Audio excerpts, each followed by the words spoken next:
Car Cost Canada provides the dealer cost, a list of rebates, plus discounted interest rates. The link is in the description below.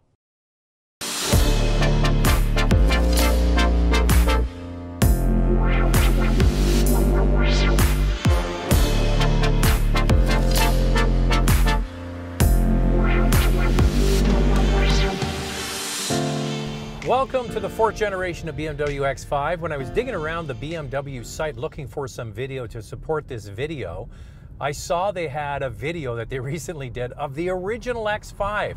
It came out, I think it was 1997 or 1998. I had one of those. I had the 4.4 liter V8.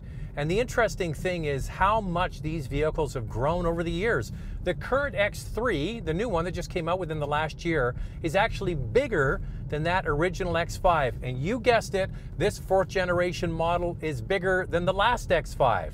Most notably in the wheelbase is 42 millimeters longer. The vehicle is just 36 millimeters longer overall, but it's quite a bit wider, 66 millimeters wider and 19 millimeters higher. So they keep making the vehicles bigger and bigger. And there is an even bigger one than this. It's called the X7. And stay tuned. I will have a review of that coming up very short because I've got the X7 booked.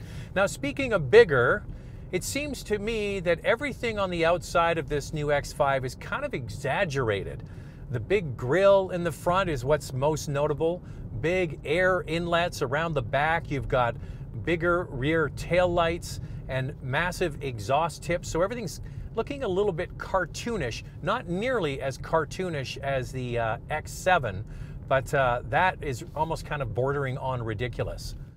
But I think what it does, these oversized elements, whether they're the grille or the air inlets or the exhaust tips, kind of mimic the fact that this vehicle has actually grown, because when you look at it, it doesn't look that much bigger than the previous model.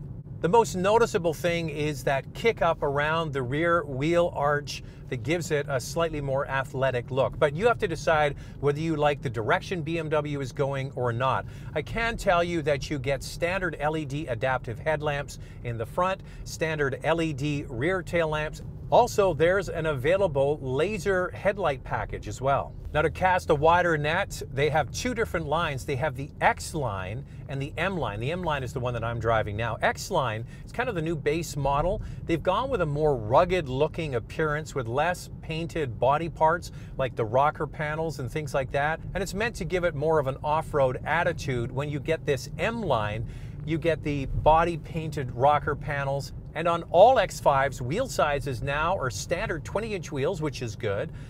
This one is supposed to have the optional 21-inch wheels, but they've got winter tires still, can you believe it, almost June. And you can get up to 22-inch wheels. So styling is one of those subjective things. You have to decide whether you like it or not. And there's a whole raft of vehicles in this mid-size 5-passenger 2-row configuration that have come out in the last little while. So probably the direct competitor is the new GLE from Mercedes-Benz. I've had a chance to drive that. Also the new Porsche Cayenne. I've had a chance to drive that. And Audi doesn't have a direct competitor to this except for the new Q8, which is quite a bit bigger in terms of length than this, but they have something. So a bunch of new products hitting the marketplace all at the same time. And when we talk about the inside, I'm going to compare them and sort of come to terms of what I think is the best one. I tell you what, why don't I just pull over now and I'll talk about the inside, because I think that having had a chance to drive all of these products, I think that, and a lot of you are going to be surprised because I've really beat on BMW over the last few years, I think this one's my favorite, and I'll tell you why. So the new Porsche Cayenne, the Cayenne is a wonderful vehicle. I own one myself.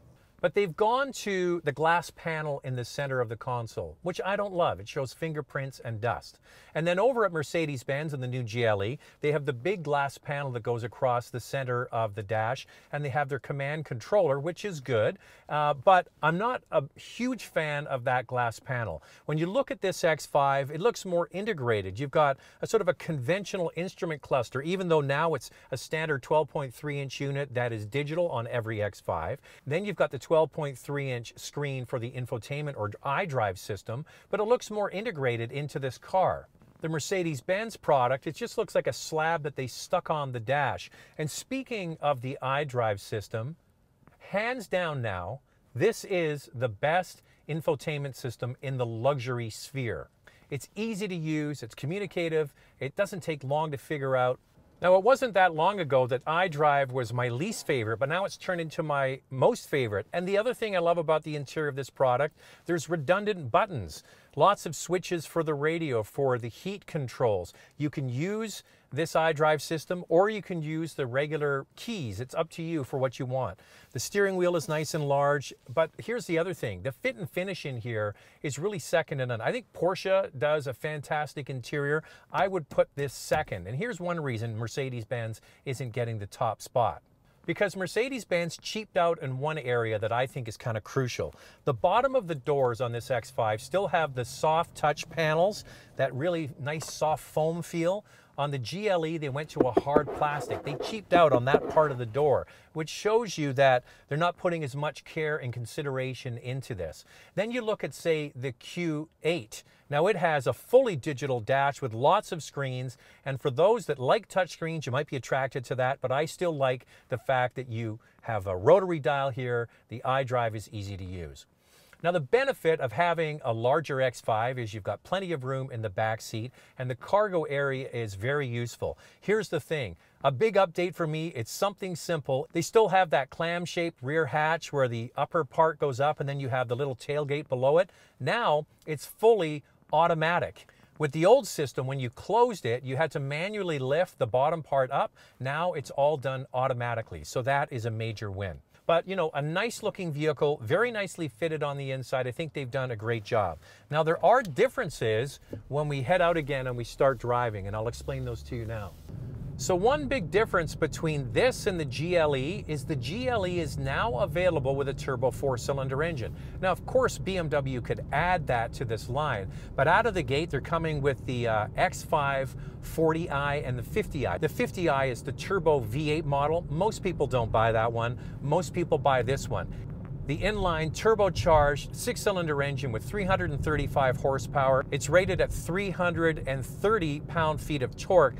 The great thing is the maximum torque comes on at 1500 RPM, and this vehicle, even though it's bigger, will make a run to 100 kilometers an hour in 5.5 seconds. And that's no slouch.